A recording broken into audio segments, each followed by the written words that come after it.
I have stuff sitting on my dice.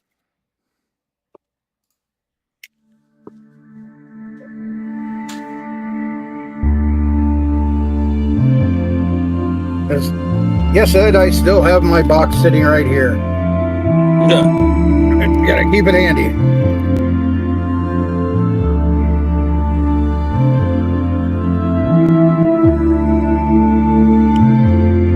All right. I guess we need one too, huh? Box right there. Yeah, they're in there.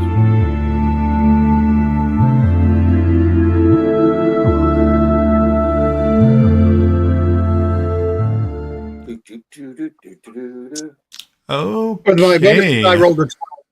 All right. Welcome back, everybody, to the Mystic Syndicate. I am your host, Brian, and this evening we are doing the wrap up for A Princess of Celene. This was almost a 3-year. Was it almost a 3-year campaign? It felt like it was a 3-year campaign. It was a couple of weeks short of 3 years. It was a couple of weeks short. Okay, that's fine. That's fine. But yes, everybody, welcome to the Mystic Syndicate. We are joined once again by our friends from Drunkards and Dragons, the one and only group who has successfully went through A Princess of Celene on stream. But I just wanted to, what we're here doing this evening is we're doing the wrap up. So we're looking I'm going to ask a party member to tell us what happened to their character after they returned from the Tomb of Horrors. And after that, I'm going to give kind of like a final word to each one individually. So as soon as someone gets finished with their story, I'm going to kind of put the final word in for it. We'll also cover some at the end of it, if we still have some time. Hopefully we will. I will also cover some backstory wrap-ups for NPCs, some of our more notable NPCs in the game. So that'll bring a little bit more closure to everybody. I know that there's a few people who were really kind of attached to some of the NPCs. I mean, there was a lot of NPCs stuff going on. So, but that's what we're going to do. But before we get started, we'll go ahead and dive right into introductions. I played Grana Bobble Boots, a Fey Ranger. See, I'm admitting it at the end. You finally admit. Can we clean? Hi, I'm Mike. I play Kiffy Blackhammer, a Dwarven Cleric of Fortumbo. Hello, I'm Pav. I played Kelix, a human paladin of Heronius. I'm Ed. I play Lord Ambassador Tomas Waverly, Guardian of Greyhawk. Where's the rest of them? Saving it. Don't poke the bear. I'm Russ. I played Jarngrimr Tolfenwather Halderson, a fire mage. And I am Glenn. I am the man behind Timble Snivenblaven, rogue, mastermind, and artist. Okay. Excellent. That's great, guys. Also this evening, we are going to have a $25 Steam gift card giveaway at the very end.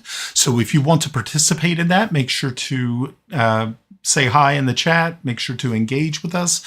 And also, if you would please give us, subscribe to the YouTube channel. We would really love for that to, we'd like for that to take off a little bit better.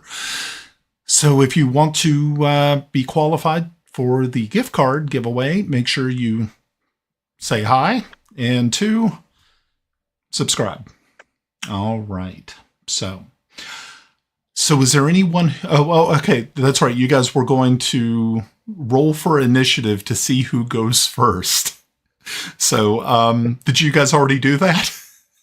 No, I we're waiting on you.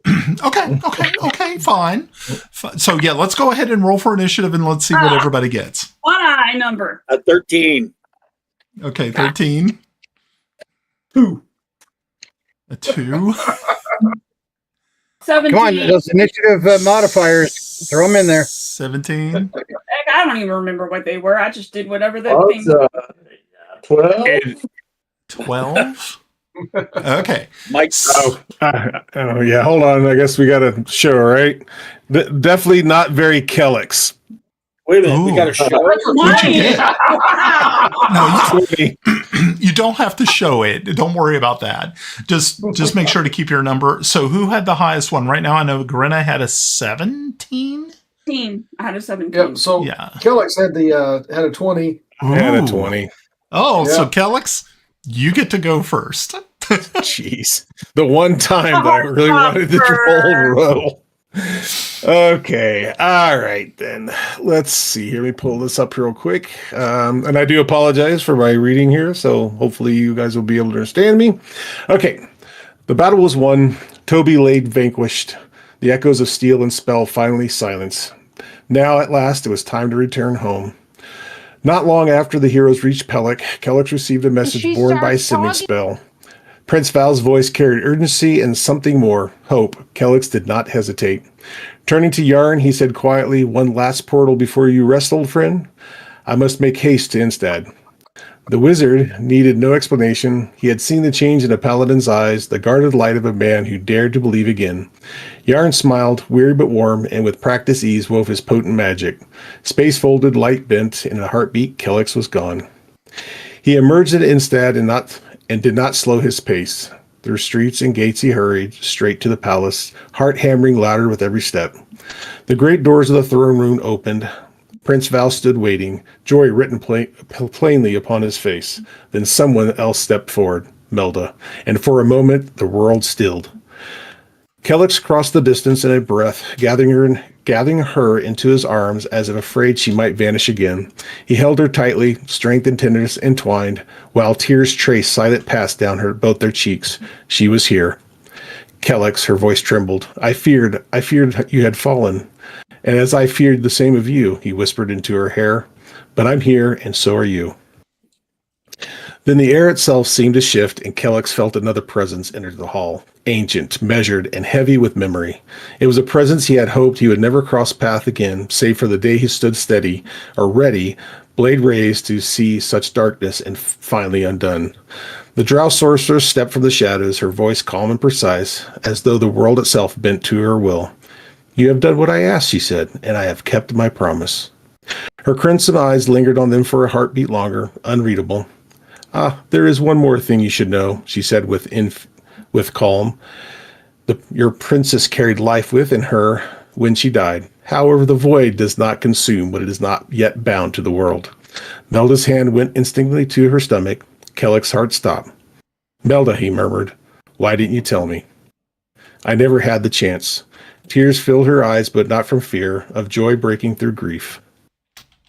Kellex kissed her forehead, promising without words that nothing, not death, void, or destiny, would separate them again. Before he could speak, the drow inclined her head. Your lives belong to you now, she said before vanishing. Months later, far from the battlefield, now immortalized in song and story as the stand of the Grey Wardens, and following the sacred wedding and union of Kellex and Melda, the state granted the heroes roofs of the rolling green fields, like a symbol of rebirth itself. Greyguard Haven, so named in tribute to the heroes who not only defended Bissell in its time of need, but all of Greyhawk. Kellex stood on a balcony overlooking the lands, Melda beside him. Her pregnancy, now showing, seemed to glow with a warmth even the morning light could not match. This place is ours, Kellex said, a home, a beginning. Not just ours, Melda corrected softly, a legacy. The estate bustled with allies, farmers, smith, and refugees now that the war was over. It was a sanctuary. Days later, an envoy from the Paladin group that had formed out of the need to fight the undead scourge arrived at the estate. Their leader, Dame Serinda Vale, knelt before him in the estate's great hall. Lord Kellex, she said, twice you returned from death. You are chosen by Heronius, not merely as a sword, but as a guiding star. I have come here today to ask not for a commander, but for a shepherd. Be the spiritual heart of the Dawnshield Order. Kellex looked to Melda, who smiled with pride. You once led armies, she said. Now you can lead souls. Kellex accepted. The seasons turned, the estate flourished, the world healed. During that time, Melda's sisters, both in Celene and the far-reaching elven lands, had reached out to their pregnant sibling. Melda visited both occasionally, returning each time with new stories of politics, elven councils, and the quiet stirrings of the life tree on the other side of the world, which some whispered had reacted to the children Melda carried on her first visit. Kellex grew into his role, becoming more mentor and spiritual anchor for the paladins who rallied beneath the banner of the Dawn Shield. They sought his wisdom more often than his blade, yet he kept his sword close. A holy blade does not retire. The night their children were born, Celene hung full in the sky, its aquamarine glow untouched by the storms gathering above Greyguard Haven. The storms were neither chaotic nor violent, but regal, as if Heronius himself watched from behind the clouds. Melda gave birth to twins, a son and a daughter. The girl's hair shimmered silver gold, like moonlight on steel, and her features were unmistakably her mother's. Beside her lay her twin brother, his hair darker, tousled even in sleep, and his face bore the strong lines of his father, resolute, ready, already marked by a warrior's calm. 2 lives born in the same instant, one of the starlight and grace, the other of storm and steel. Between them stretched a destiny the world is not yet ready to name. Excuse me. In the years to come, Greyguard Haven became a place sung about bards as a cradle of peace, a sanctuary for those fleeing the remnants of the undeath. A home where human paladin and an elven princess thought the world that love could bridge death, void, and even kingdoms. Often his friends would visit, always welcome, a room prepared in advance if their arrival had been expected.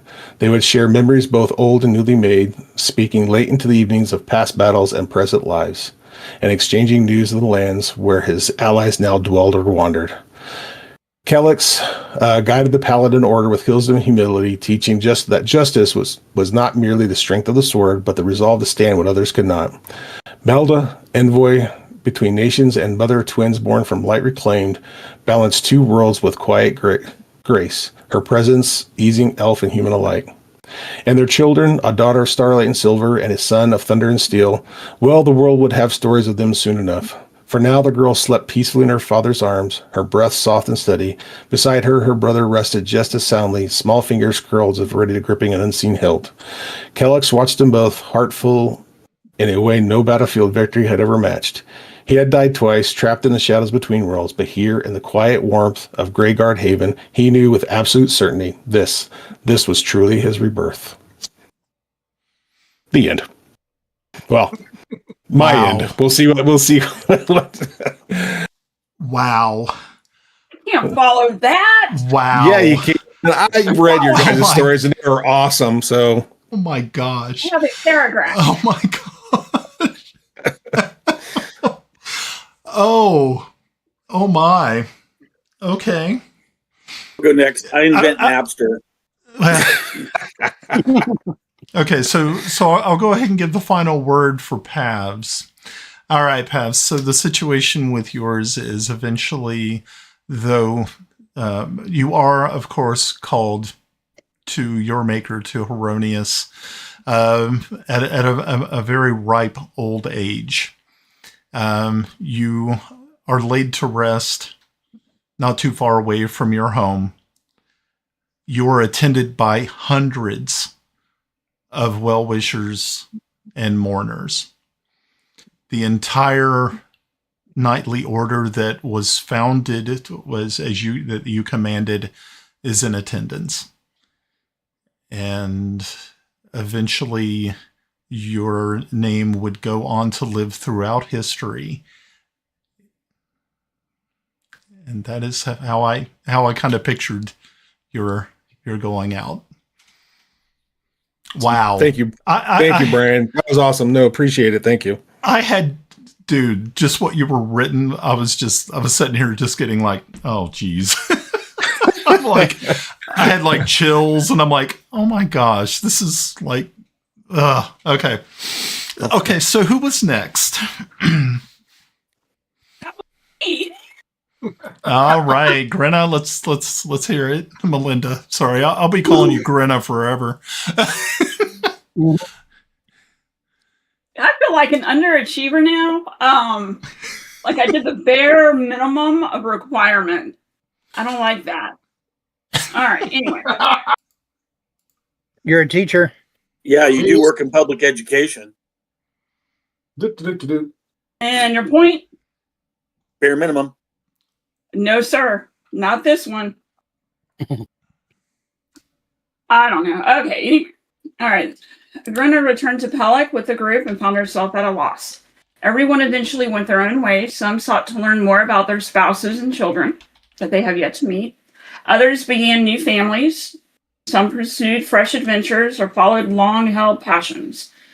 Grinna chose a different path. She wandered the world, gathering stories and preserving them until she found a hidden library deep within the forest, ruled by the Fae. So, remember when we went to the castle and it was of the world but not of the world, and time was different? It's kind of what she created. There, the knowledge was guarded as carefully as any treasure. She remembered her companions and their deeds long after their names became whispers carried on the wind. In time, Grinna herself became a legend, sought only by those who read forgotten books, but knew how to follow scattered clues. Every 100 years or so, she would wander the world once more, retelling stories that were fading from memory, ensuring that her companions would always live on, even if they survived only as myth. Okay. So my vision as the final word for Grinna was that she would spend a general amount of time kind of sharing both worlds, traveling between the Fae and the prime material plane. She helped build or helped actually plant new forests. She was able to bring her artificer. She was able to work on those arts and actually help new artificers create new and exciting machinery and weapons and things of that nature. But in the end, the thing with Grinna was that she was immortal, and so that she had to watch all of her friends slowly pass away, and every year on a special day, the day that they came out of the Tomb of Horrors, she marked that on a calendar, and she visits each of their graves that day and places flowers upon them. I'm not pissed with what I said. Okay. So who was next? I'm at a 13. I think it's Ed. Let's add. So, His Lordship, Tomas Waverly, Ambassador of the Realms, Sky Marshal of the Aerial Legions, Guardian of Greyhawk, Protector of the Realm, Griffin Rider of Greyhawk, Dirend and Foe of Dragons, Savior of Merrydale, Champion of Barrenford, Hero of the Day of Luna's Fullness, former Marshal of Fort August, recipient of the Tri-Arrow of Yeomanry 3rd Class, creator of the Tomas Two-Step, and proprietor of the Old 97, had come home. Not to the Yeomanry where he was born, but to Merrydale, the town he and the Guardians of Greyhawk had once saved from vampires, and where he met his wife, Lily Nelst. After being granted lordship of the region, he believed that settling down with Lily and his daughter, Brielle Laughingbrook, would quiet the long war inside him. He imagined bards singing of the Age of Heroes as something finished, and peace finally settling in Greyhawk. He was wrong. He was tired. After decades of war against chaos, dragons, and psychedelic mushroom cults, and a few things far worse, as we all know, few horrors rival a Kender vampire, all he wanted was to sit beneath the lanterns of the Old 97 Tavern with its crooked beams and hearth-warm glow beside his wife and daughter. In time, the Old 97 became famous for two things: its blackberry stout and the night Lord Waverly saved it almost single-handedly. Even now, music seemed to drift through its doors when no one was playing. Tomas would sit on the balcony with Lily in the evenings, watching fireflies flicker like distant stars. "Peace suits you," she said. Tomas would smile, but he could not sit still. The world felt not peaceful. It felt quiet. It felt empty. Even Brielle noticed. "You're listening for something," she said once, watching as he tuned his lute for the 10th time without even playing a note. "To what?" Lily asked gently. Tomas looked to the sky. Everyone, he said. One night, while Marydale slept, Tomas climbed the tower overlooking the town and activated one of his last musical cubes, a humming crystal engine he'd built long ago in an experiment with sound magic. Instead of music, the cube answered with voices, hundreds of them, scattered, lonely, unreachable. The cube was hearing the realms, and the realms were singing alone. That night, Tomas did something that no lord was expected to do. He left again. Through ancient spell jamming charts hidden in the harbors of Gray Space Sea, Tomas traveled into the wild space aboard a living crystal ship powered by harmonic engines. There, among astral whales, elven armadas, and drifting bard monasteries carved into moons, he discovered something the material plane had forgotten. Music was not entertainment, it was navigation. Civilizations in wild space tuned themselves to shared melodies. Societies coordinated through harmony rather than hierarchy. Planets did not worship gods, they tuned themselves to ideals. Tomas studied with astral choristers who bent gravity with rhythm, void monks who sang time backwards, live chorded spirits that existed only in song. He learned to encode meaning into melody, empathy as harmony, courage as tempo, and peace as resonance. And then he realized what Greyhawk lacked. It had music, but it did not have a shared song. When Tomas returned, he did not come back as a knight. He returned as a composer of a civilization.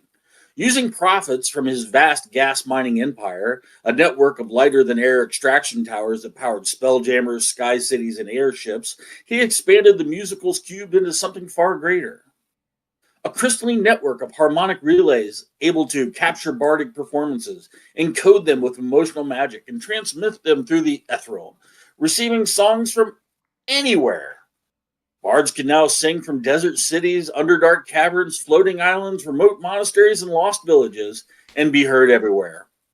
No longer bound by geography, fear, or kings.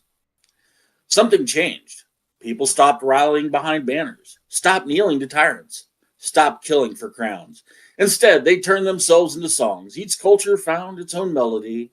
All shared the same emotional grammar. Empathy, unity, joy, nonviolence, and creative expression. War began to feel off-key. Hatred lost its rhythm. Cruelty no longer harmonized.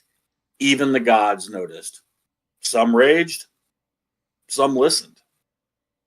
Meanwhile, his daughter, Brielle, came of age. She joined the Guardians of Greyhawk, not as a noble's daughter, but as something new. Her code name was Azure. She carried no instrument. She carried the wild. Finally, there is a bit of a prayer. It's called the Vibe of Peace. And so the plan has changed, not because Tomas conquered it, but because he let it hear itself. That is why the future of Greyhawk is peaceful, not because there are no armies, but because no one wants to march when they are already dancing. They do not follow power, they follow vibe. And for those of you that don't know, I'm playing Brother Salvation in the other game, and he follows the Holy Groove. So as I was writing that, that's when I came up with Brother Salvation. So in the end, I save the universe, go spell jamming, and discover, like Bill and Ted, that music saves the universe. As humble as ever. Very nice. Very nice. Okay, I really like that. That was really cool. But my final word for you was is really weird. What's that? No. What? That eventually, old age would eventually catch up with you, but you would not have a pleasant death. You would not go quietly into that good night, so to speak. The mushrooms that have been germinating in your head for 30 years finally decided to make their appearance by blowing the top of your skull off as they ended up taking over the entire room of the inn, the old 97, and had to be fought back with sword and fire. Burn it. Your body, though, was of course recovered and laid to rest. Not too very far away from actually I was going to wonder if you were going to be returned back to the yeomanry, or were you just going to be buried there in not too far away from what's the name His of the Broken town? Skull I can't Lane. remember the town. Marydale. Marydale. So it's up to you. What would you like to think of as your final resting place? Marydale, I'd like to take it. or Hey, Ed, going home? Yeah. I've got a guess. Your broken skull laid inside of a large crystal bowl with You punch, gotta dip out. magic punch, Well, in Marydale in the old 97. I'd actually like to negotiate. If I'm dead and the top of my head gets blown off, can I be resurrected? But I have to go now adventuring in a combat wheelchair like Commander Pike in Star Trek. And the only way I can adventure is by answering yes/no questions. Bing, bing. Yeah, you could just go beep boop boop beep. The See, entire once again, time. everybody, he's an ableist. He does not make his dungeons handicapped accessible. If you hadn't watched the one shots, I wanted to take an iron lung into the dungeon and be an iron lung cleric, but I wasn't allowed. No. No, I'm terrible. I'm not ADA compliant. Yeah. Okay. So I think that was a good place to, I think that's a good one. All right. Who was next? Mikey. I think I am. Mike? All right. Okay. This is definitely not as elaborate as Ed's. Okay. So Kiffy tightened the last strap on his armor, Uncle Angus's last gift to him. He threw his pack over his shoulder and stepped out of his domicile into the sultry evening air. It was a good time to start a journey. He gazed up at the spire of the temple, lost in thought for a moment. After defeating the Demi-Lich, the company had returned to Pelik before going their separate ways. Kiffy had remained in the city. He called a great company of his clan brothers to Pelik to raise a temple to Fortubo and to aid in rebuilding the shattered kingdom of Bissell. The work was done now and done well. As rewarding as it was, though, the pastoral life was never Kiffy's calling. He sighed in relief now at the thought of letting it go. Kiffy walked into the temple, which was silent now after the conclusion of evening worship. Stepping behind the altar, he approached the golden case he had made to display the god's hammer. He worked the intricate puzzle latch with stiff fingers and opened the case. "It's been too long, friend," he muttered, hefting the artifact.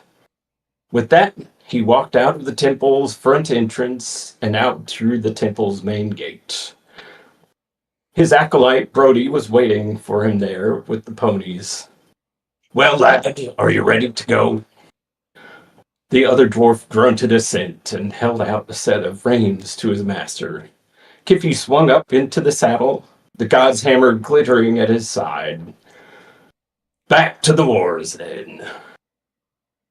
So that's it for the story. The idea for Kiffy is that he's going to build a group of clerics of Moradin and Fortubo around himself, and he will relentlessly pursue the enemies of his god and also of Moradin. And so the idea is for the god's hammer to never rest in its pursuit of the enemies of the gods. So when he falls, one of his companions will pick up the god hammer and keep the company going in perpetuum. Awesome. I like it. It's very good. All right. That's so you end up Very good. pretty much creating a sort of not really a monastery, maybe more like a just a religious order of A clerics. crusading order. Yeah, that's pretty good. So, so as a final word for you, Kiffy, eventually, even you two, dwarves do not live forever. You end up returning back to the mountain, to your people's kingdom, and there you are laid to rest with the finery that you would expect a hero to be welcomed. And you have one of those above ground tomb sort of things, and people every once in a while will leave coins sitting upon the top of it. And of course, every year on a certain date, there is a Fey ranger shows up and lays a single flower upon your the actual raised coffin. And that is it for Kiffy. Wow. Love these stories, guys. Who's next? Well, I got a 7, so that makes me next. Here we go. All right. Do you want me to read the whole thing? That is totally up to you. It's an epic tale. Anybody else is reading out there, you must too. Letters of Peyton. Timble Snivenblaven had survived the war with Ket, but by never being seen at the same desk twice. Some called that paranoia. Timble called it professional courtesy. The letter lay open on his desk, heavy vellum, royal seal, the sort of document that smelled faintly of wax and finality. In recognition of his loyal service rendered in defense of the realm, the crown hereby grants hereditary title patent of nobility and rights of governance, lands situated in the eastern reaches of the Misty Hills. Timble read it the third time, then the fourth, and just to be certain that it didn't change his mind. A lord, he murmured. That seems excessive. The room he occupied in Pellic was modest, intentionally so. He had learned long ago that power preferred to arrive unannounced. Too much finery made people curious, and curiosity led to questions. Questions led to knives. A folded letter, carefully placed. He folded the letter and placed it beside a much smaller stack of papers, names, dates, coded references. Only he still understood. The remnants of a spy network dismantled by design, not neglect. That was the first loose end. The second lay somewhere in the Misty Hills. The fief itself was inconvenient, rocky soil, unpredictable weather, old roads that led nowhere useful. Precisely the sort of place the Crown liked to reward men who knew too much. Far enough to be out of sight, valuable enough to be insulting if refused. Timble approved. Some of his best work. He arrived without ceremony, no herald, no banners, just a gnome in a weathered coat, boots suited more for a back alley than in lordly halls. The locals watched him with the guarded curiosity of people long accustomed to being forgotten. Over the next few days, he met them one by one.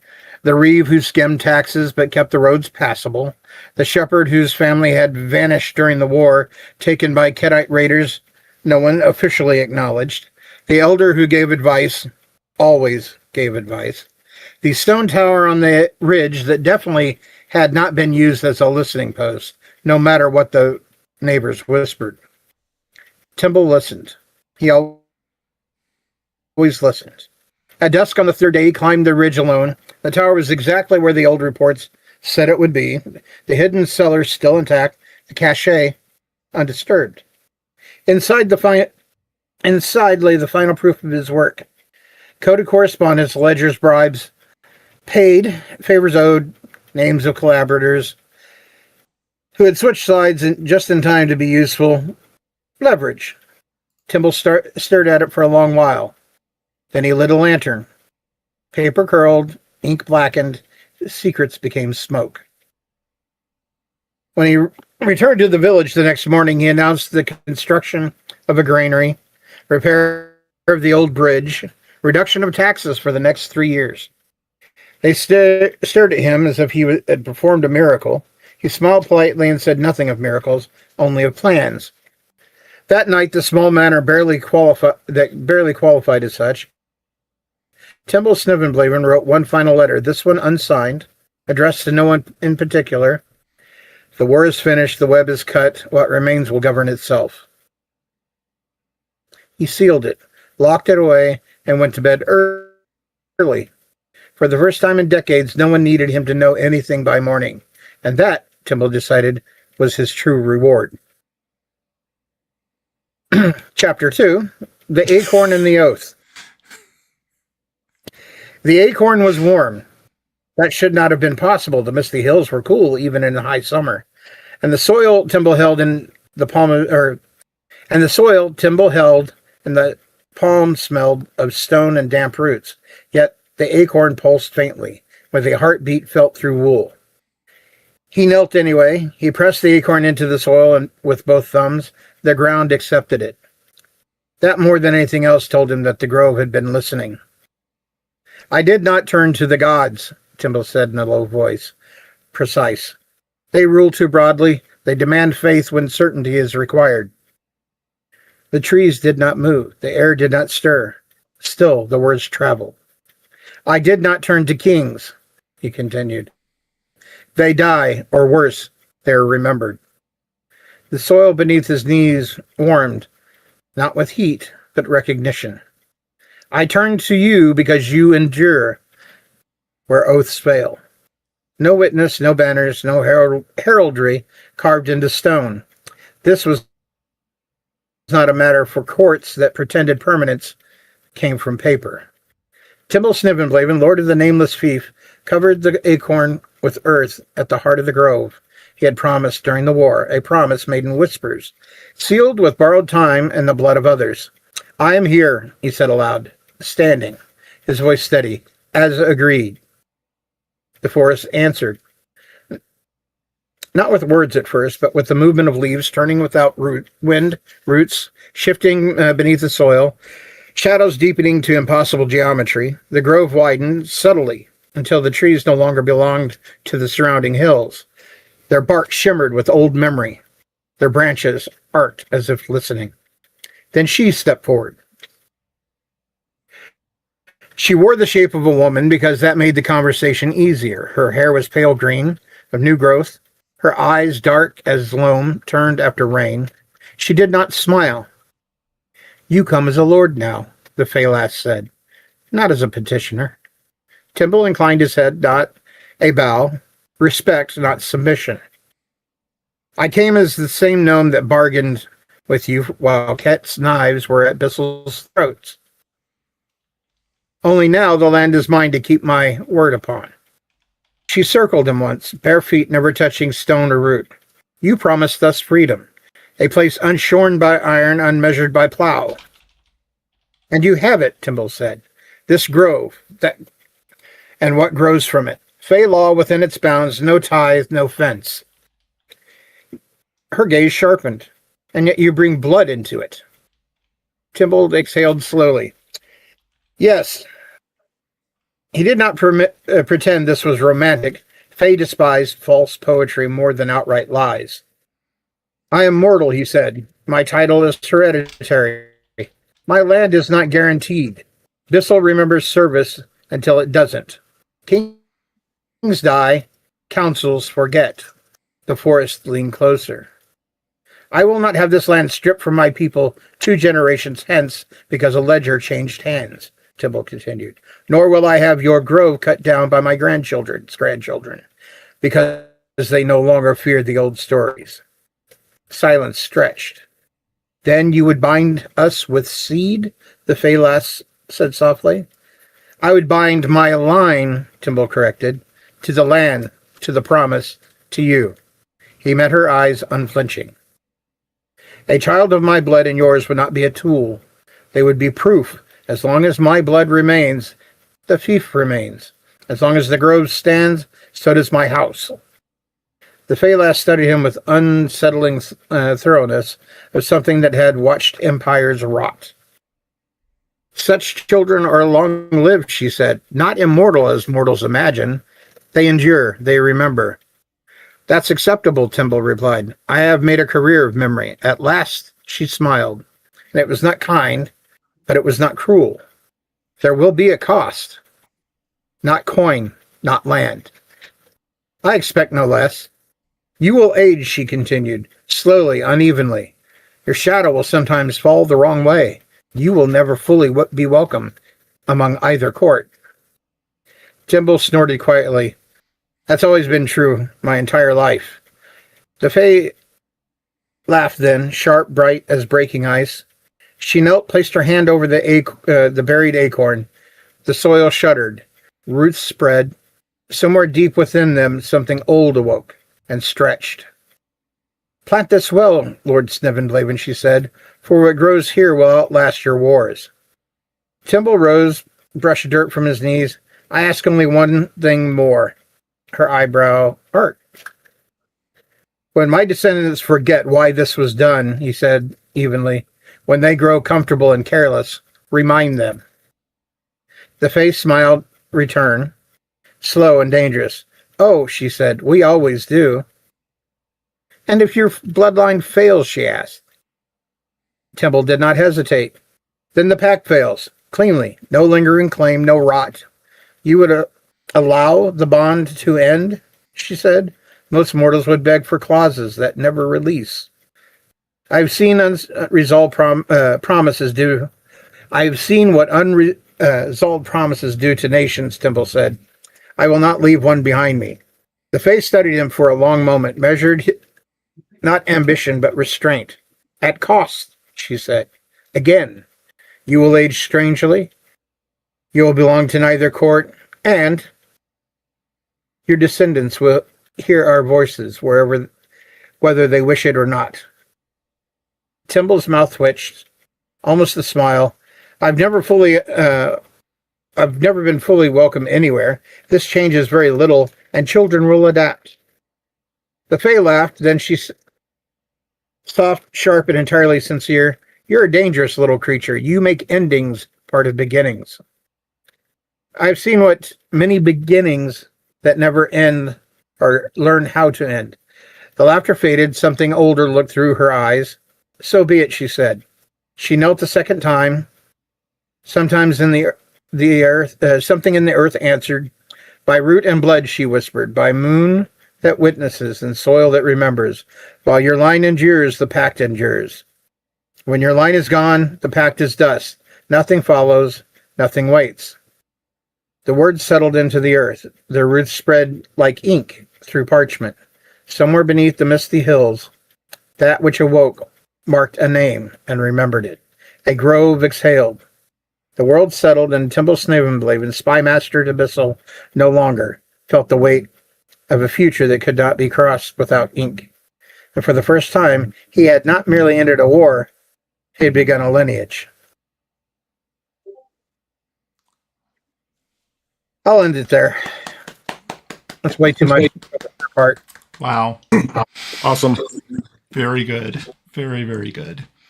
So my final word for you in the case of Timble Snevenblaven is that one day as you wake early in your home in the misty vale, and as you look out onto those mists that early dawn, you think today's a great day for a walk. And you grab a walking stick because your legs in your old age have begun to be a little bit untrustworthy. You grab your stick. You pack a little bit of breakfast with you as you head out into the mists. And unfortunately, you're never seen again. But that is the beautiful thing about the Misty Vale. While it may not actually be a malevolent mist, Timble survives. Timble goes on for a longer time than his gnomish body should have been able to allow him to. And he walked the plains and he lived. And that's where I wanted to Trying to get out end him. trying to get away from the range of those damn little boxes singing in the damn ale houses. Free at last. Everywhere. Okay, that was good. Who's next? I'm the last one. And the last in line. All right, Russ, let's go. The campaign's final battle still echoed in Yarngrimmer's bones as he stepped through the mist-shrouded gates of Pellic. As High Mage of Bissell, Yarngrimmer resumed his duties with the quiet intensity that had defined him throughout his adventures. He spent his days in the high tower of the citadel, runes glowing under his fingertips as he wove new wards, intricate lattices of ethereal blue energy that hummed like distant thunder, pulsing with protective abjurations to repel Ketite incursions and the creeping necrotic taint of lingering undead. Apprentices whispered of the night he stood alone on the battlements during a storm, channeling lightning bolts through his staff. A jagged arc of crackling white fury that forked from the heavens, guided by his will to shatter a skeletal worm that had slipped through the border mists, leaving the air ionized and the ground scorched with glassy craters. The Iron Mask does not flinch, they said, and the name stuck. But Yarngrimmer's true legacy took root in stone and spellbook.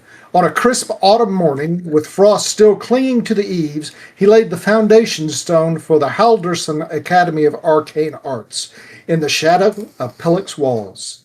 Students came from across the realms, wide-eyed humans from all over Greyhawk, graceful elves bearing Yolanda's quiet blessing, even a few gnomes who claimed distant kinship with old companions like Grenna Babbleboots, drawn by the tale of Yarngrimmer's elemental barrages that streaked like unerring comets, shredding vampire spawn, beholders, and clashing steel. His personal life bloomed in quieter ways. Varpu, the steadfast cleric of Braum, waited for him in the grove beyond the city. The wedding was no grand affair, no trumpets, no royal guests, but the air hummed with sacred insects, Braum's children's, as they exchanged vows beneath a canopy of glowing runes and woven vines, where Yarngrimmer's arcane sigils intertwined with Varpu's divine auras in a symphony of violet and amber sparks. They built a life together in a tower, wing of the academy, where spellbooks shared shelves with holy texts, and the scent of incense mingled with the ozone of residual magic. Their twin daughters arrived first. Fierce, bright-eyed girls who could summon illusory sparks before they could walk. Tiny prestidigitation cantrips flickering like fireflies in their chubby fists. Their laughter echoing through the halls as they chased phantom butterflies conjured by their father. A son followed, quieter, with Varpu's calm devotion. He tended the temple hives by day, where swarms buzzed with latent divine energy, and sneaked into the arcane library by night, fingers tracing glyphs that shimmered to life under his touch, with faint whispers of ancient knowledge. In the Academy Central Hall hung the great tapestry, a monumental weave 20 feet wide and 15 high, commissioned from the finest elvish artisans of Celene, and infused with subtle enchantments by Yarngrimmer himself. Visitors often stopped mid-step upon first beholding it, breath caught as the threads seemed to breathe with latent magic. Woven from silken strands dyed in the deep forest glens, midnight blues, and molten crimsons, colors harvested under moonlight from rare fey blossoms and tempered in dragon fire. The tapestry captured the pivotal moments of the Princess of Celene campaign in vivid, almost living detail. Yet the tapestry had deeper enchantments. When a student attuned to the weave stood close and whispered a minor cantrip, the threads responded. The fireball's flames would glow brighter for a heartbeat. The chromatic orb would slowly rotate, revealing hidden facets of poison and thunder. And faint whispers of the campaign's battle cries echoed, distant, ghostly, like wind through the ancient pines. Yarngrimr had woven in fragments of his own sending spells, allowing the tapestry to carry brief messages to those who knew the command words, reminders of lessons learned, warnings of hubris, or simply the quiet affirmation, power is choice. He rarely lingered beneath it himself, preferring the quiet of his study, but on quiet evenings he would bring his children to the hall. The twins would press their small hands to the weave, giggling as illusionary sparks danced across their palms, while his son traced the runes along the border, protective sigils that shimmered faintly violet and amber, echoing the union of arcane might and Brahm's industrious blessing. The tapestry was more than art. It was memory made manifest, a living chronicle that reminded every apprentice who passed beneath it of the fires of adventure. Yarn rarely spoke of those days himself, but when a promising pupil asked about the scars on his face, he would pause, voice low and steady. Power is not the spell you cast. It is the choice to cast it when the world hangs by a thread, and the will to live with what comes after. Years passed. Yarngrimr's hair silvered at the temples. His steps grew measured, yet his eyes still burned with the same unyielding fire. He ventured forth rarely now, only for matters that demanded the Iron Mask himself, like dispelling a rogue enchantment with a dispel magic that unraveled the threads of the weave like pulling at the tapestry's loose end. But when he did, bards in distant taverns sang of the wizard who turned swamps into infernos and hearts to allies. Tomas Waverley, ever the storyteller, sent occasional misses with new verses, and Yarngrimr would read them aloud to his children by the hearth, a faint smile cracking his stern facade, as he demonstrated a harmless minor illusion to bring the tales to life in dancing shadows. In the end, Yarngrimr Tofferbather Halderson did not fade into legend. He built one, stone by stone, spell by spell, family by family, proving that even after the fire's adventure died out, a wizard's true power lies in what he chooses to protect, long after the final roll of the dice. Wow. Oh my gosh. Okay. That was wonderful. So my final word for Yarn was that eventually, yes, even you too would fall to the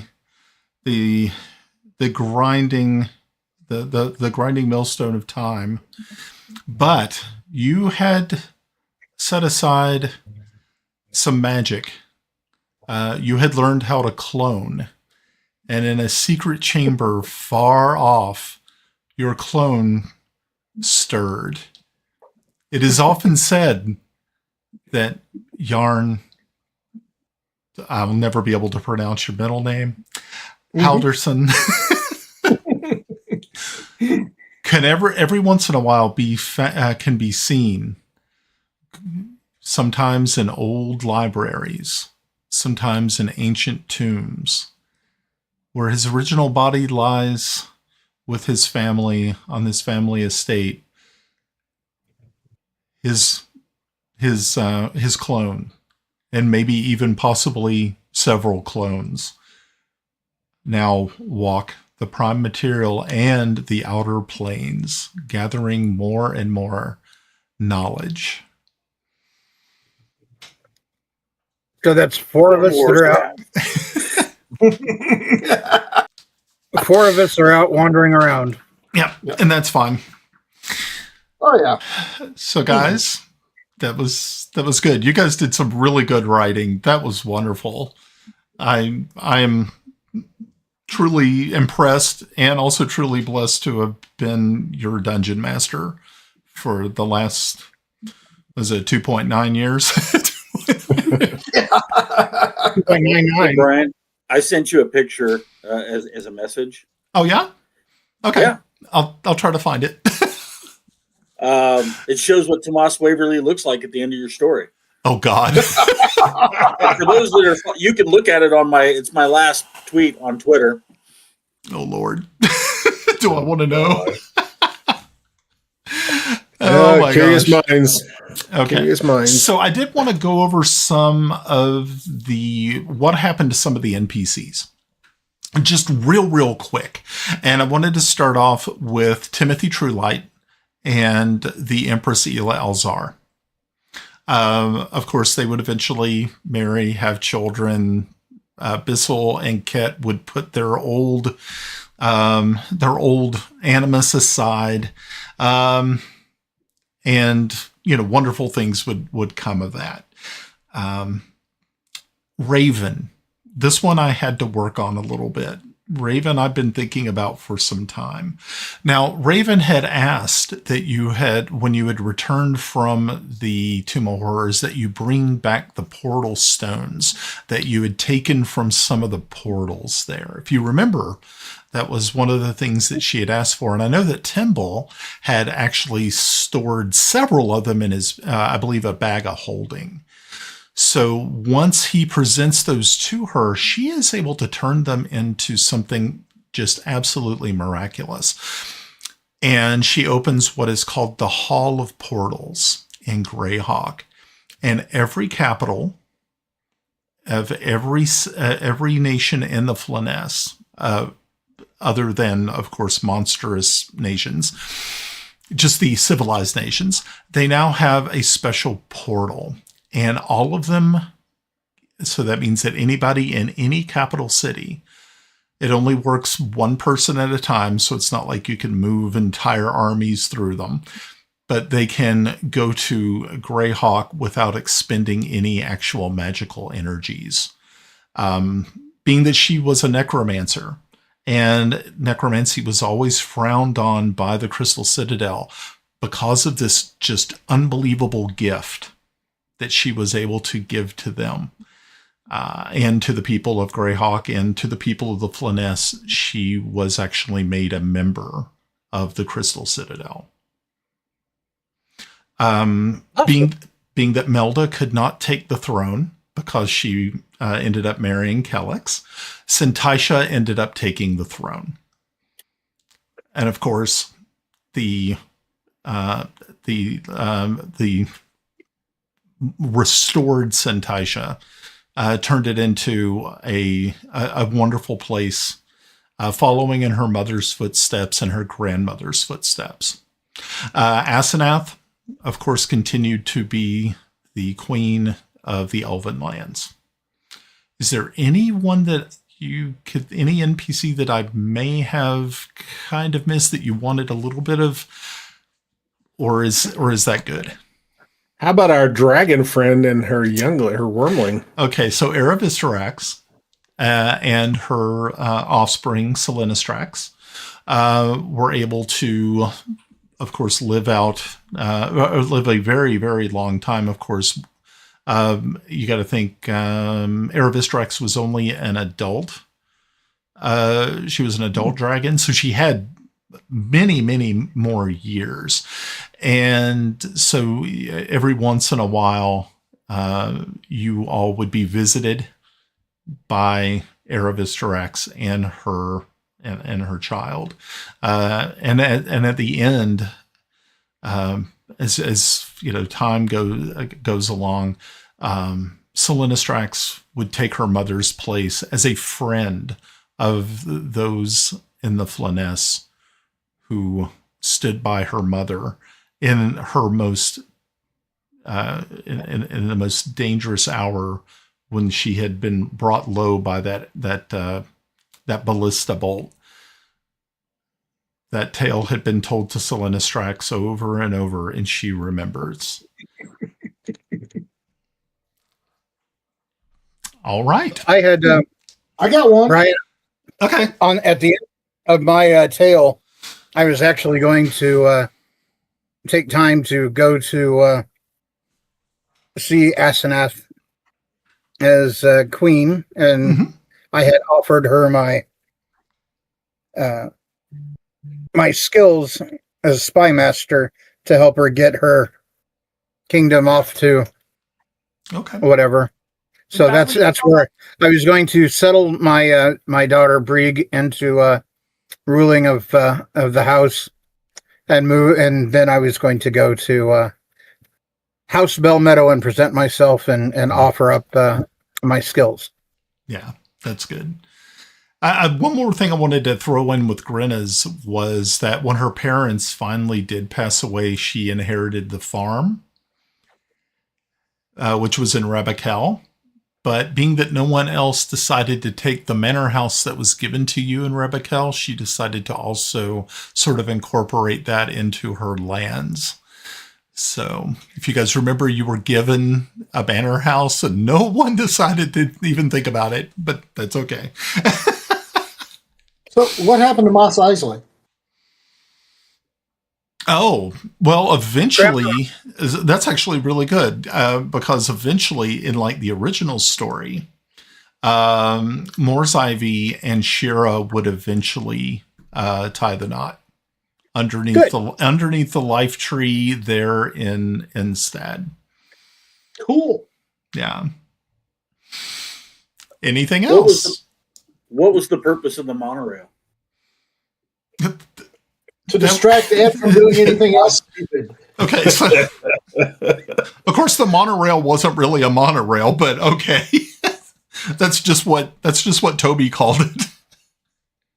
Of course, it was just a gigantic telescope that eventually ended up, if you remember, it was found and relocated and put to good use in one of the, I believe it was Mor's Ivy's. In his wizard tower, and it worked out really well. Anything else? What did you do? Patch his roof? Wait, what? What did he do with it? Did he patch his roof with it? That's a lot of copper.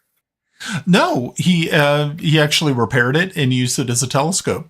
Its true intended purpose. Yep, and every time he went to go look out of it, he would see a ship flying through the ethos, and Ed there with his pants down, shaking his ass at him. Probably. Oh, I've seen Ed do that too many times. Yes, that would happen. So, I think it's probably fine if there's anybody in the chat this evening who wanted to ask questions. Was there anything that I know, because I know a lot of these people have actually listened to or watched the shows either on the podcast or on YouTube. If you had any questions for any of the players, or you have a question for the Dungeon Master, which is me, feel free to to just blurt it out. We'll be happy to engage and see if we can answer it. If not, we'll just bullshit it and make it sound good, because we're really good at that, I guess. Not a question, but we do have a comment from Bard Sound Lab, our friends from the One Shot Adventure.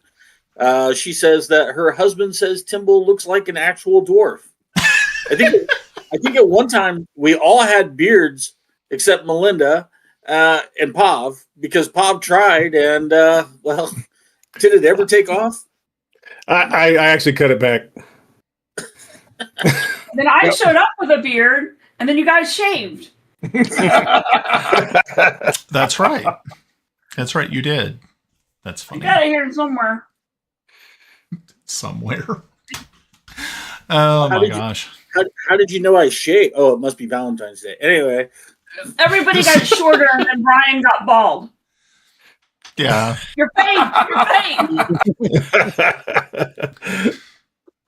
Yeah, that's a thing. But no, it was a really good run. I really enjoyed DMing this game. I think this is literally the third time I've DM'd this game in some sort of shape or form. And I will say that of all the times that I've ever ran it, this was probably my favorite.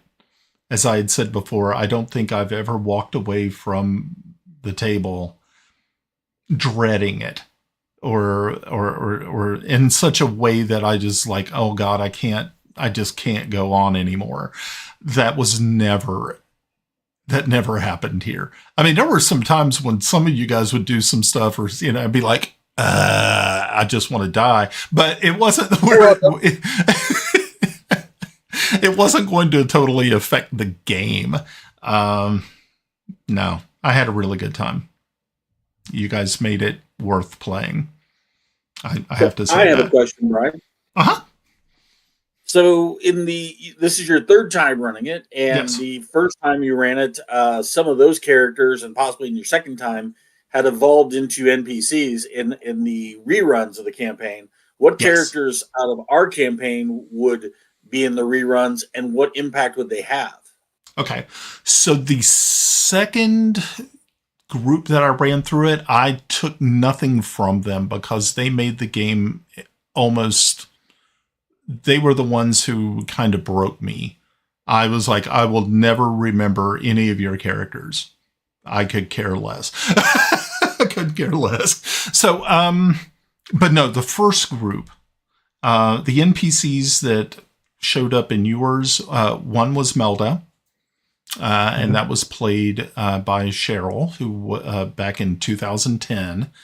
There was, of course, Raven, who was played by her daughter, Lauren, who did an excellent job.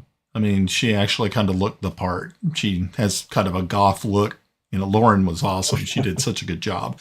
Let's see. Vitram Harefoot was played originally by my son, Rob.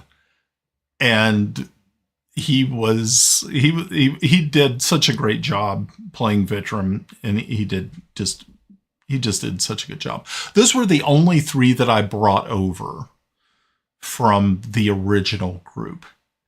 Well, you've got two obvious here because we have Kellex and his new order. That's pretty prominent, and then you have Mike with his priestly order. I mean, they're going to be around. That's canon, I mean, they're going to be easy.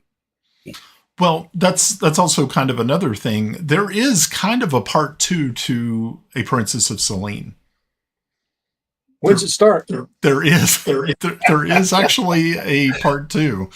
I can kind of give you a little bit of an idea. It will not happen until after the Eclipse of the Ancients, which is the one starting in April.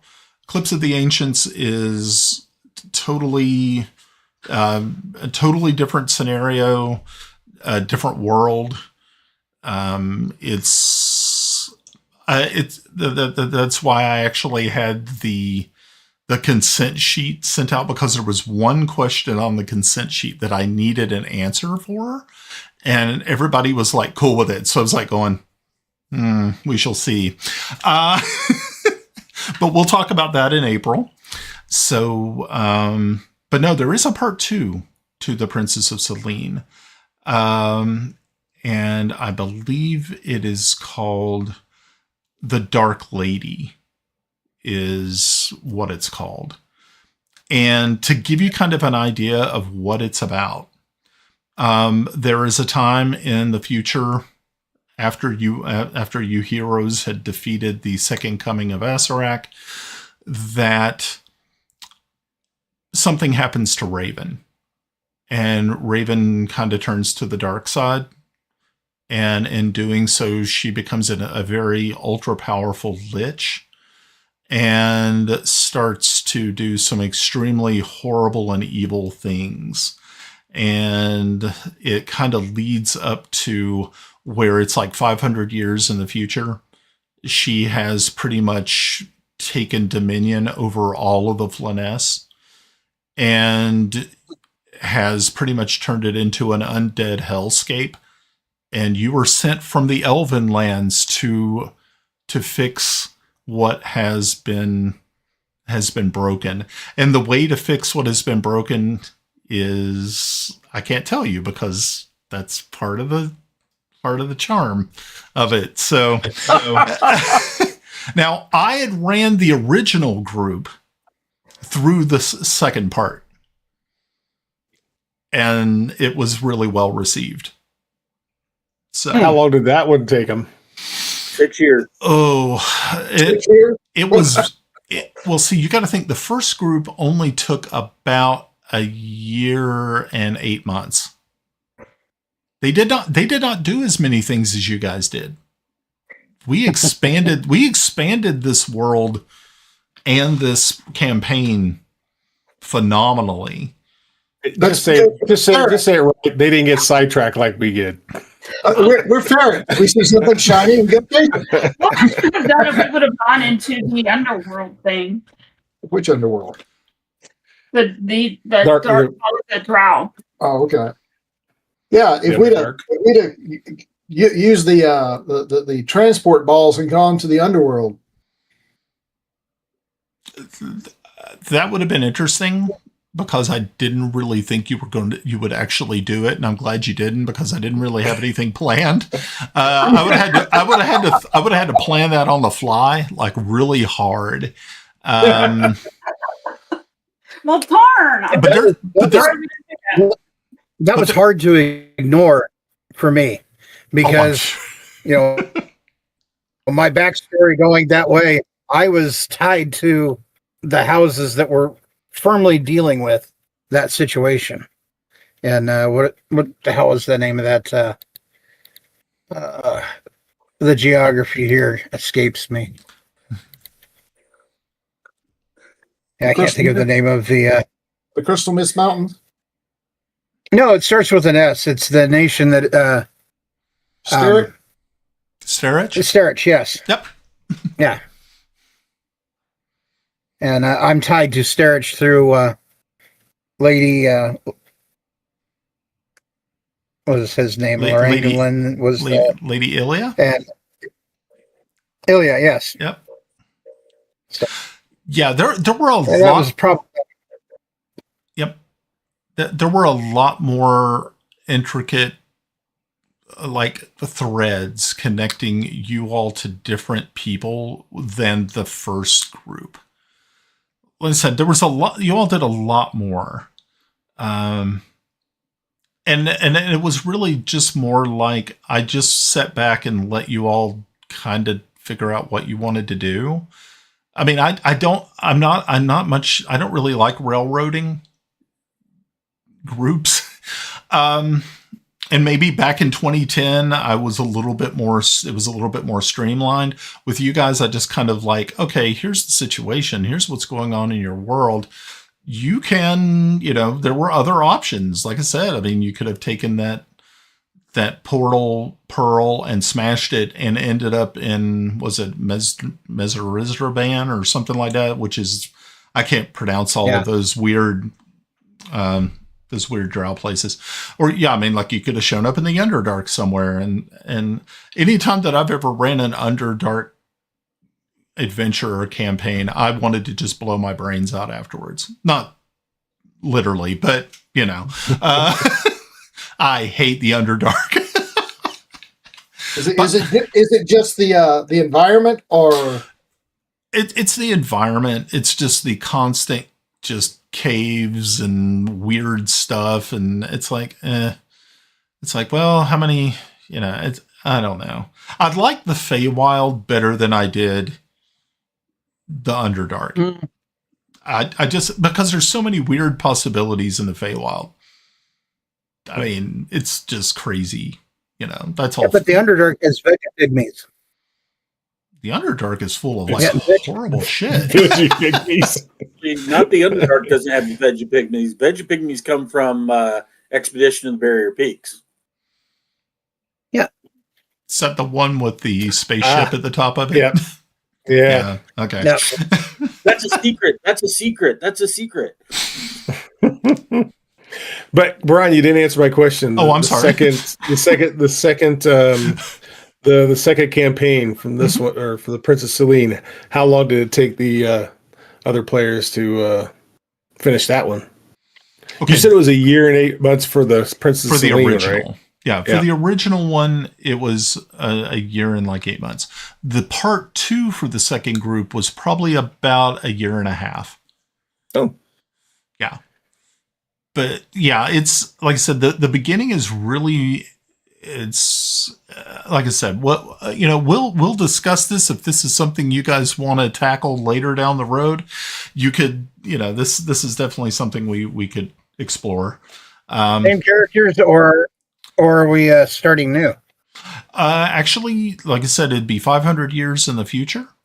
You're actually residents of the Elven lands.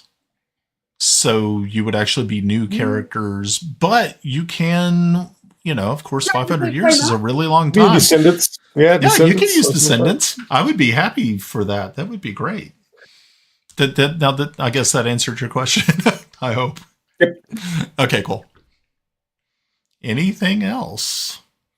People in chat? You guys are good. Of course, you can always go back and watch all of these videos on YouTube, or you can also check us out on our podcast. Just go to iTunes or Spotify. Just type in The Mystic Syndicate. There you go. Well, So if Raven takes over the Fletas, does Mortimer and Tiny still show up? No, Mortimer was destroyed by Tiny. Okay. And when the what was it, the Zobelisks popped out. Yeah. So Tiny was destroyed. Not Tiny. Mortimer was destroyed. Yeah. Tiny was most likely I did not write Tiny into the second part. Yeah. Okay. Because pretty much Raven had a army of undead at her disposal that she could just wreak havoc with at any time. Yeah. And it was really interesting because the way the story ended for them in the very beginning was someone had some unknown person had gifted a witch's hat to Raven, and when she placed it upon her head, it was like these metal bolts just screwed right into her skull, and it just drove her insane. And that's when she started her journey to Lichhood afterwards. And once again, proving that Team Hood is better than Team Hat. Okay, fine. If the people in the chat don't ask questions, then I'm going to be forced to give interesting facts. So, did you know there are 3.4 million people in America that have epilepsy? On top of that, Saint Valentine is not just the patron saint of love, but he's also the patron saint of epilepsy. So you get to double dip on Valentine's Day with him. God. Well, that's one way to look at it. If you're single. Yeah, I suppose so. So we did have a comment in the chat, said, can you do another session in the chipmunk voice? That was awesome. I thought that was horrible. I mean, I actually turned off voice mod for like a year. I didn't even want to touch it after that. It was just such an abomination. And I felt so bad. And like all those people had to sit through almost 3 hours of Alvin and the freaking chipmunks. I'd love to see the stats on that video, Brian. That would be funny. How many people watched it all the way to the end? Oh, that would, you know what? I could actually bring up those stats, but it was, and I've even told people, said, hey, if you don't feel that you have to watch episode 3, just skip it. It won't hurt anything. Nothing really cool. I mean, nothing like earth shattering happened. Even though that was when you guys finally made it to, I think it was like True Light, and you had the monorail in the back of the cart, and you were trying to convince everybody that it was a weapon. I was like, oh gosh. No. We weren't. It was Toby. Yeah, it was Toby. Was. Yeah. Good old Toby. So here's a fun fact, and Toby's gone full circle. Mike, do you remember when I played Toby Tuckman? Yeah, I do. So Toby as a Kender was Toby Tuckman, a hobbit, in Lankmar. We jumped over into the Lankmar world. You got the Lankmar set. Ooh. And so I was the only halfling in Lankmar. That became the only Kender and Greyhawk. And in the end, he got hit in the head and he had a concave skull, if you might remember. Got hit by an ogre named Grud, and I had a Yeah. Are we losing? Yeah. I mean, that was weird. He just kind of like dropped off. Oh, there he is. Oh, he's back.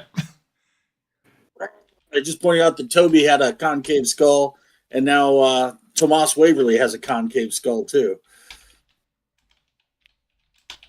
I actually expected the mushrooms to win, and expected them to have like built up a little space here, a little maybe glass set in, and they're back there pulling the strings on Anya.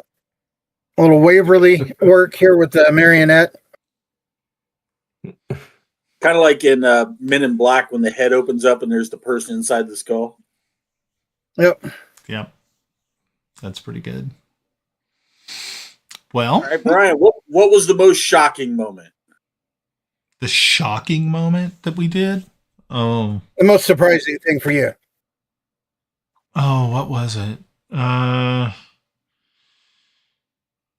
think one of the things that was most shocking was okay, so it was pretty much, I believe it was Tomas's plan to kill Aravistarax. Because I wasn't ready for that. I was like going, okay, cool, everything will be cool. Kellex will be able to, find common ground. But then in comes Tomas, who is trying to avenge to avenge what was her name? Shirley Templar. Shirley Templar. Yeah. And you know what? I actually had a really cool ending for Shirley Templar. Yeah, I really did. And it was at the final battle with Toby. And I was if Tomas had been struck down and slain, she was going to show up in her angelic form and bring him back. What's she going to do? Look at me and say, "Do you want to sing forever?" Holy Valeria, Batman. I was actually gonna bring her back as just like a quick cameo appearance, but he didn't fall. The only person who fell was, I think it was Kiffy. I think, yeah, that's right. Kiffy fell in the final battle. Yeah. But yeah, but no, as far as shocking things was, I was not ready for Tomas to try to plan to murder Aravistarax after the, after he had got her egg back. I was like, oh boy, he's taking off with the egg. Who knows what he's going to do with it? Is he going to smash it in front of her? What the hell is this guy going to do? I didn't know. It was so in the air. I was like, oh, I don't like being this out of control, not knowing what this guy's going to do, because what the hell? Well, I was surprised that the brass dragon didn't cast. Yes. Hold person. Boom. Give me my egg back. I did it. I was already inside the Leoman's tiny hut. Spells don't pass through it. Yeah. Because I had that. It literally came down to a dice roll. Remember when I used to roll dice to see how stupid I was going to be, and I still did all the way through. It came down to a dice roll on that night. Okay, so in the chat, Bard Sound Lab had the question, Shirley Templar. I guess did not know about Shirley Templar. For those people who've never heard of Shirley, was Tomas's squire for a very short amount of time. And in the battle over Instead, when the party was fighting Aravistarax when she first appeared, Shirley Templar fell from the back of a hippogriff, or was it a griffin? I think it's a griffin. And she fell to her death. And after that, Tomas was greatly grieved by her passing, and and had sworn death on to this dragon. But of course, at the end, the dragon turned out to be an ally, and a very useful ally. And in the original game, that was the same way too. Yeah, so kind of wild. In the end, I knew I was never going to beat the dragon, but I was going to end, because you'd made the comment that she was the last brass dragon on Orith. Yes. And so I was like, I'm going to end brass dragons right now. Because I was going to kill her kid and then end up getting just baked. You know, speaking of dragons, I'm still pissed off we didn't kill that blue one. I'm surprised you didn't put that in your story, Bjorn. I thought for some reason you were going to have, You could, yeah, and you could have. You tracked it down, you defeated it, and then stole all of its gold. Yeah. I turned it into a mouse. Turned it into a puppy. Yeah. That would have been cool. Or maybe a mouse-sized dragon. Mouse dragon. It's a mouse dragon. That would have been cool. I mean, you know, that's pretty neat. Okay, so I'm sitting there looking over the chat. Yep, gravity is a bitch. Yeah, that definitely happens. Unique name. Somebody asked, do we use physical dice? And no, we didn't use physical dice in this. We used D&D Beyond and Roll20. Yeah. And I know that there were a lot of times that you guys were cursing the paint off those dice. Oh God! Because I especially Pav. Pav, it just seemed like your rolls were abysmal. Take it, that's safe. Yeah. Yeah, it was all virtual. We had used D&D Beyond as much as we possibly could. A lot of times we were very angry at it because sometimes it just didn't work properly. Yeah, there was weird times where it was just like the rolls weren't, like one session the rolls weren't consistent. Like it would show up something different. So if you did an attack roll, sometimes it would add the damage and things like that, and then sometimes it was just not do it right at all. It was really weird. Yeah, it was strange. Yeah, but we were able to persevere and continue on, and here we are today. Maybe not richer for it, but at least we've survived the experience. It's probably the best way to put it. I don't know. I think our life.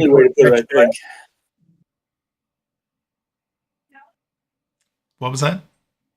I said that's the only way to put it. Yeah.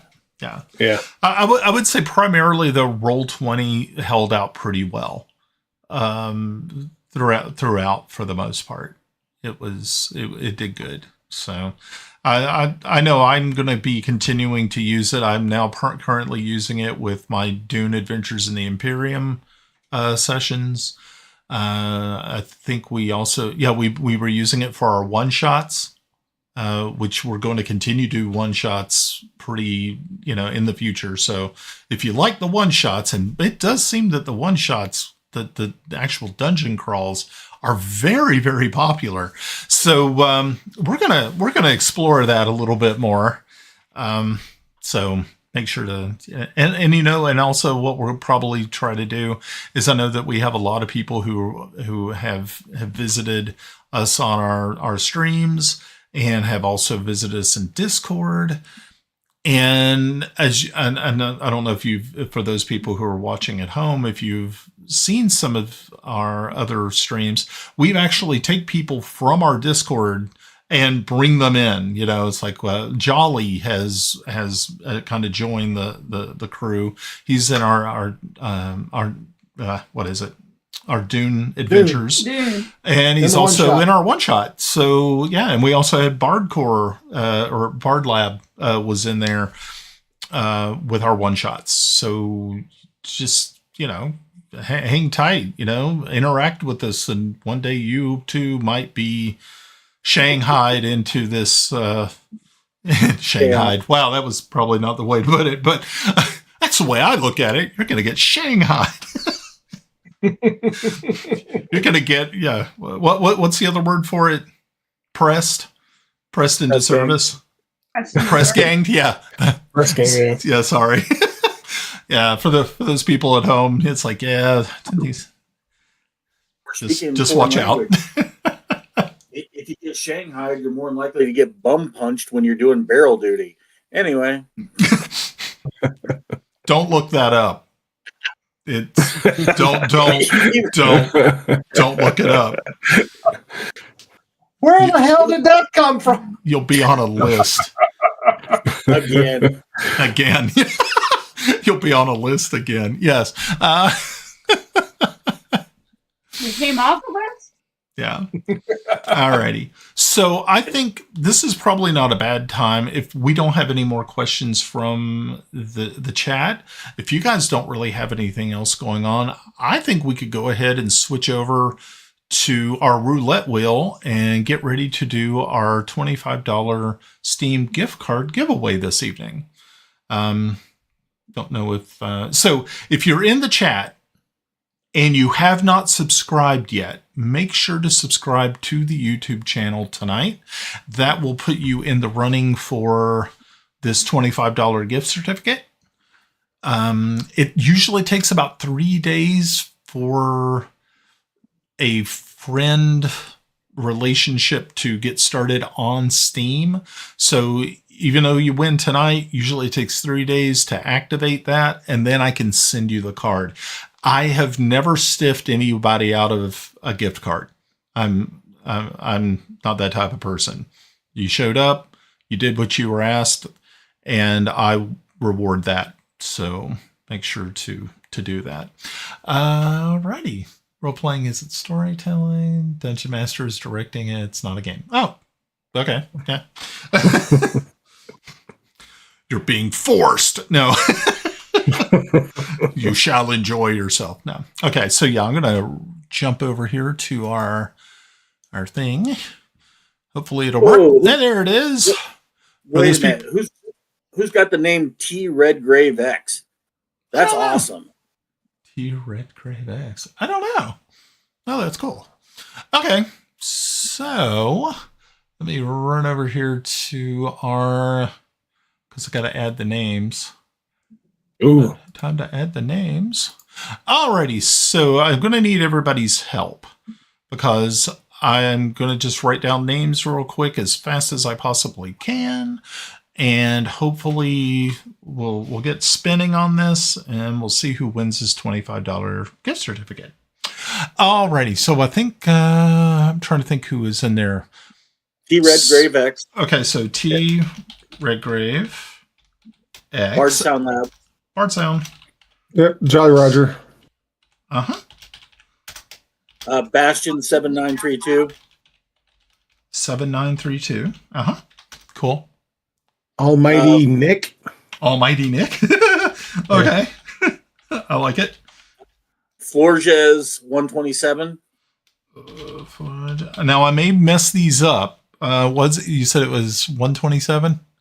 127. Okay, cool. Nice. Anybody else? Oh, man. Steve Avery. Steve. We got a Holdan up there. Oh, there's Steve. Who else? He's Almighty Nick 27. All right, we got him. Yeah, I already got Almighty Got Nick. it. Yeah. He's in there too. Anybody else?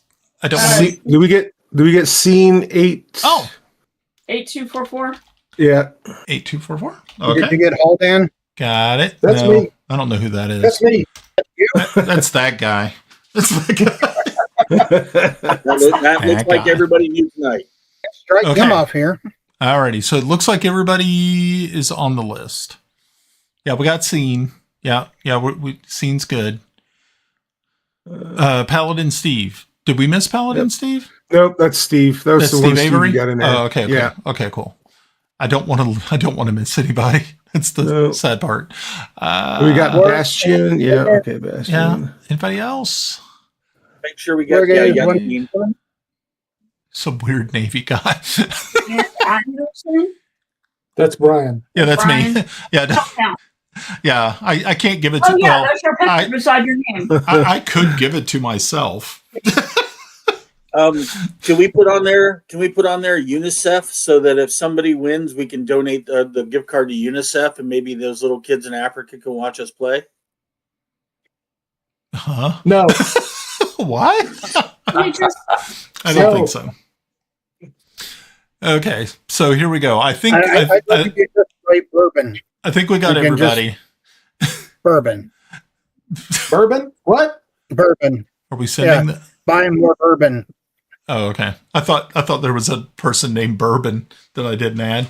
Okay, So so you're here we talking go. about sending bourbon to Africa. I was like, what? Why would I do Bourbon that? to Africa. No. No, we ain't sending bourbon to Africa. Bourbon stays here. I'm an only Bourbon to child. Africa, does that count? Okay, so here we go. I think everybody's on the list. Those people who are on the list, thank you all very much for chatting tonight. And also thank you very much for subscribing. And here we go. Ooh, who will it be? Waiting for Jolly. Jolly, get your gift No. card here. It's Get your Florges.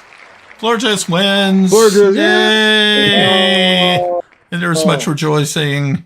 All right. So, Yay. okay, so that's good. Okay, so Florges, here's how this is going to work. We need to chat so you can get my friend code from Steam. Once we connect on Steam, like I said, it takes usually 3 days, and then I will send you that card. So do not fret. It will definitely come to you. But we definitely have to make sure we connect. I mean, we can chat on Discord to get all that all figured out. But congratulations. Shipping fee. What's that? Hey, does anybody, As soon as he pays the $29.95 shipping fee. The $295 shipping fee? Yes. Well, that's what it was kind of looking like when we were trying to give away the dice sets. It was like people in other countries were like, "Oh yeah, that'll be cool." And I'm like, going, "We can't." It's like no, I'm not. We're not doing that. Wish I could, but okay. Alrighty, guys. Well, this has been fun. Thank you all for sharing your stories of your characters' adventures past the Tomb of Horrors. Folks at home, thank you all for taking the time to come out and hang out with us this evening. It does our hearts good to see that we have some people who are interested. Thank you for your subscriptions. Thank you for your thumbs up. And thanks for chatting with us. We really enjoy that. Probably, I think I enjoy the chatting more than anything. I think it's fun when we get to see what you guys are interested in or talking about or whatever. All righty. he doesn't like talking to us. Yeah, because God, they're terrible. You hear this shit. Well, it's been 3 years, right? So you got to talk to the new people. Hey, Flor, just give me put your Twitter handle out there, Flor. Just I don't recognize that name. Does anybody know who that is? I know. Friend of Jolly's. Is it a friend of Jolly's? I'm not sure. I just know that they do show up in Discord every so often. So that's great. Yeah, because we can reach out to them in Discord. Guys, do you all have anything you all want to say in parting, or are we got to wrap this up? Again, Brian, thank you. Right, thank you for all you've done with this campaign, and thank you for those great endings to our stories. So it's very much appreciated. We love you, Brian.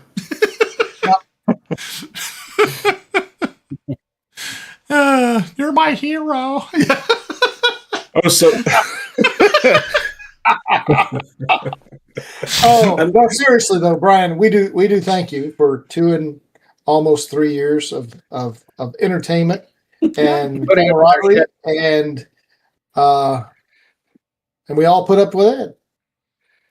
Yeah,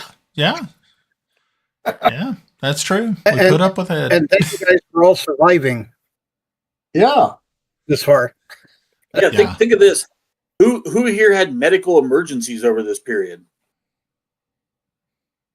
think almost all of us. We're old. Of course, we're going to have medical emergencies. So was that just Mike and me? They're the only one, and Ed, the only ones that didn't have a medical emergency. Yeah, you Hoosiers didn't have a medical emergency. Funny. They build us tough. It's all that corn. It's all that corn. There's more than corn in Indiana. They have Indiana Beach.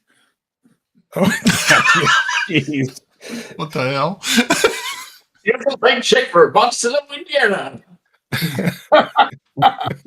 We're going to go up there to what is that? That's not Napanee. Where's Indiana Beach? Monticello, the biggest open air cesspit in Indiana. Oh, We did have Pirates Cove, right? Pirates Cove. That place is still open down there at Salamone. Is it? Oh my Yeah. God! Oh, wait a minute. For the people that Mike and Mike, just because I don't talk to them about this, Salamone Reservoir is a bald eagle reserve now. There are like 20 bald eagles that live on the Salamone Reservoir now. Holy crap! I don't think I ever saw one when I was a kid. Probably didn't. They built it right when I moved there, right before I moved there. So Oh, wow. I'll send you a video, Pop. Yeah, Okay. please. so cool. Of course, folks who are watching at home, thank you all again for coming. If you haven't wandered over to our Discord server yet, I will make sure to put a link in the show notes today. Feel free to drop by and join the Discord server. I don't know how much longer we're going to be on there once they make us prove that we're like human beings and shit. But until that day, hey, you can reach out to us there. And also I try to post our upcoming events, our calendar there as well. So, all right, guys. Well, it's been fun. And we shall catch you all probably. I think we're doing something. No, I think next week is Pav's game, is it not? Yep. Pathfinder next week. So, yeah, Pathfinder's next week. We do not televise Pathfinder. Maybe one day we'll force Pav to do it. We'll hold him down and we'll put the towel over his face and drip water on it. That's what we do. That was kind of like my dental appointment today. And you know what? He even said, sorry for the waterboarding. I just wanted to start laughing when he did that. That's funny. Okay. All righty. Well, I think that's about it. Have a good night. Yep. Good night, all. And thank you for Later, watching. all. See you next time around the dice.